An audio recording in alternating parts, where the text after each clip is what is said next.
বাংলাদেশে প্রতি 10 জন বাচ্চার মধ্যে 6 জন বাচ্চা কালিমা তৈয়বা জানে না। বাংলাদেশে ক্লাস 9-10 পড়ুয়া ছেলে মেয়ে যারা আছে, এই 9-10 পড়ুয়া ছেলে মেয়ে যারা আছে তাদের 20% তারা সতীত্ব হারায় ফেলে 9-10 পড়া অবস্থা।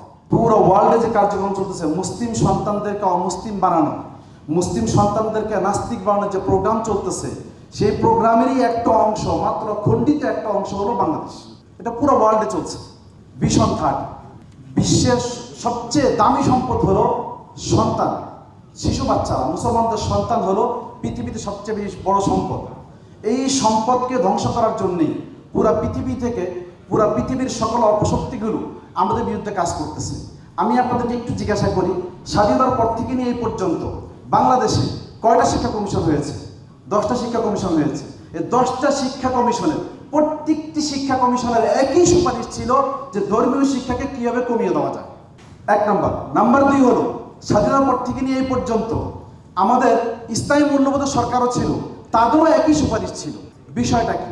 নাম্বার 3, স্বাধীনতার পর থেকে এই পর্যন্ত বাংলাদেশের মসজিদের সংখ্যা বাড়ছে, ওলামায়ে কেরামের সংখ্যা বাড়ছে, মাদ্রাসার সংখ্যা বাড়ছে, কিন্তু সমাজে কি দিনদারির সংখ্যা বাড়ছে না কমছে?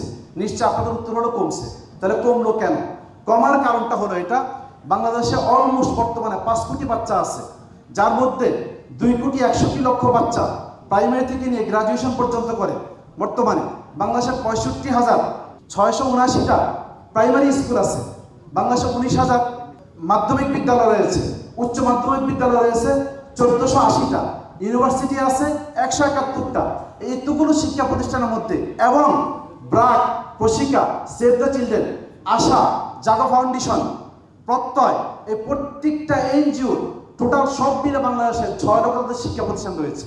এবং পুরো বাংলাদেশটাকে 30,000 রেজিস্টার্ড এনজিও তারা 1.8 কিলোমিটার করে তারা ভাগ করে নিয়েছে। পুরো বাংলাদেশটাকে রেজিস্টার্ড এনজিও বাংলাদেশের 30,000-এর উপরে আছে যারা এইটা নিয়ে কাজ করতেছে। এখন এই যে স্কুল শিক্ষার্থীকে টার্গেট করে তারা কাজ করতেছে, কারণটা কি? কারণটা হলো এরাই একটা সময় রাষ্ট্রীয় ক্ষমতা যায়।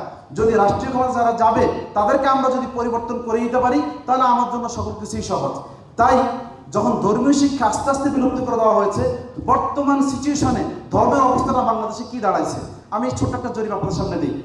1 নম্বর, বাংলাদেশে বর্তমানে 85% মানুষ কোরআন শরীফ পড়তে পারে না। 15% মানুষ কোরআন শরীফ পড়তে পারে, এর মধ্যে অনলি 5% মানুষ বিশুদ্ধ কোরআন শরীফ পড়তে পারে, আর 10% মানুষ অশুদ্ধ কোরআন শরীফ পড়ে। বাংলাদেশে 99% মানুষ কোরআন শরীফের তর্জমা জানে না। বাংলাদেশে প্রতি 10 জন বাচ্চার মধ্যে 6 জন বাচ্চা কালিমা তৈয়বা জানে না। বাংলাদেশে সবচেয়ে দ্রুতগতি ধর্ম কোনটা এই মুহূর্তে? খ্রিস্টান ধর্ম। কারণটা কি?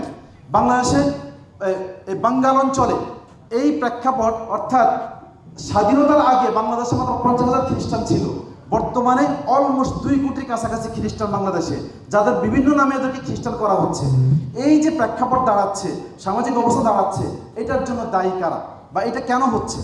এই যে স্কুলের মধ্যে এখন বর্তমানে 65,000 শিক্ষক নিয়োগ দিবে, আমরা যে বলতেছি ধর্মীয় শিক্ষক নিয়োগ দেওয়ার জন্য, একটু আমি প্রশ্ন করি, ধর্মীয় শিক্ষক নিয়োগ দিলে কী লাভ হবে?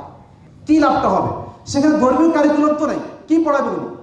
গত সরকার ধর্মীয় কারিকুলামকে বিলুপ্তির পর্যায়ে নিয়ে গেছে, আর এরপরে ক্লাস 1 থেকে 3 পর্যন্ত ধর্মীয় শিক্ষা রাখা হয়নি, 3 থেকে 6 পর্যন্ত ধর্মীয় শিক্ষা রাখা হয়েছে, শিক্ষক রাখা হয়নি, 6 থেকে এর উপরে পরীক্ষা রাখা হয়নি। তাহলে কি লাভটা হলো? ওই একই সিস্টেম আবার আমাদের বাংলাদেশে চলবে, যার কারণে নৈতিক অবক্ষয় ঘটে। বাংলাদেশে কি পরিস্থিতি দাঁড়াইছে এই মুহূর্তে? বাংলাদেশে প্রতি মিনিটে 3 জন মানুষের 3 জন পারিবারিক বন্ধন টুটে যায়, ডিভোর্স হয়। প্রতি 30 সেকেন্ডে একটা করে অবৈধ গর্ভপাত হয়, যার 35% হলো প্রেমজনিত কারণে। একটা সংস্থা জরিপ করছে, বাংলাদেশে ক্লাস 9-10 পড়ুয়া ছেলে মেয়ে যারা আছে, এই 9-10 পড়ুয়া ছেলে মেয়ে যারা আছে তাদের 20% তারা সতীত্ব হারায় ফেলে 9-10 পড়া অবস্থা। বাংলাদেশে 1 লক্ষ প্রতি আছে রেজিস্টারকৃত, 1 লক্ষ সমকামী আছে, 30 লক্ষ ড্রাগ এডিক্টেড আছে। এই যে সামাজিক অবক্ষয় ঘটে আসতেছে, আমরা কাদেরকে নিয়ে বেঁচে থাকবো? কারা রাষ্ট্র পরিচালনা করবে?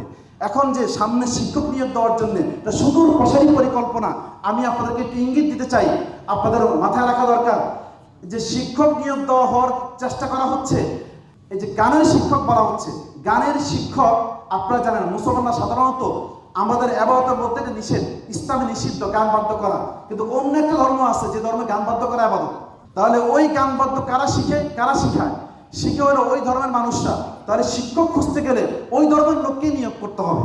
এখন ওই ধর্মের লোক নিয়োগ করলে যে সমস্যাটা সৃষ্টি হয় বাংলাদেশে, আমাদের জানা আছে কিনা ইসকন বা এই জঙ্গি সংগঠনগুলো, হিন্দু জঙ্গি সংগঠনগুলোর বাংলাদেশে বর্তমানে যে পরিমাণ, প্রত্যেকটা হিন্দুর মধ্যে 60% হিন্দু বর্তমানে ইসকনের সঙ্গে জড়িত। এরা লাভ জিহাদ নাম দিয়ে, বিভিন্ন নাম দিয়ে তারা মুসলমান নারীদেরকে বিভিন্ন যারা যা করা করতে সেটা আপনারা দেখতেছেন।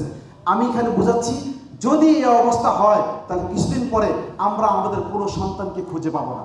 তাই এখন এটা ইসলামী আন্দোলনের দায়িত্ব নয়, এটা ওলামা মাশায়েখের দায়িত্ব নয়, শুধু বাংলাদেশের প্রতিটি মুসলমানের দায়িত্ব হলো আমাদেরকে তাদের বিরুদ্ধে আমাদের সন্তানদেরকে রক্ষা করার জন্য কাজ করতে হবে।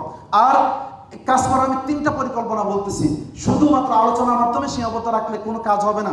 এখন প্রথম কাজ হলো আমাদের প্রথমত যে কাজ দরকার, বাংলাদেশে তারা 6 লক্ষ শিক্ষা প্রতিষ্ঠান করছে, তাদের এগেইনস্টে আমাদের কাছে 3,51,250টা মসজিদ বাংলাদেশে আছে। যদি আমরা সেখানে কাজ করতে পারি তাহলে আমরা মুসলমান সন্তানকে রক্ষা করতে পারবো। নাম্বার 2, এরপরে স্কুলে আমরা ধর্মীয় শিক্ষক নিয়োগ দিতে হবে। কেন শুধু ধর্মীয় শিক্ষক নিয়োগ দিলে হবে না, দাবির সঙ্গে এটাও যোগ হইতে হবে, মুসলমানদের জন্য ইসলাম বান্ধব কারিকুলাম তৈরি করতে হবে। শুধু ইসলামী শিক্ষক দিয়ে কাজ হবে না। ইসলামী শিক্ষক দিলেন কি লাভ হবে? সে তো কি পড়াবে, তাকে পড়াই দেওয়া হবে না। তাহলে এইটা। নাম্বার 3 হলো আমাদেরকে সরকারিভাবে, আমাদেরকে অবশ্যই এখানে যারা রাজনীতি ওলামা একরামরা আছেন, আমি অনুরোধ করব আপনারা আমাদের অধিকারকে আদায় করানোর জন্য ইনশাআল্লাহ চেষ্টা করব। আল্লাহ তাআলা আমাদের সকলকে তৌফিক দান করুন।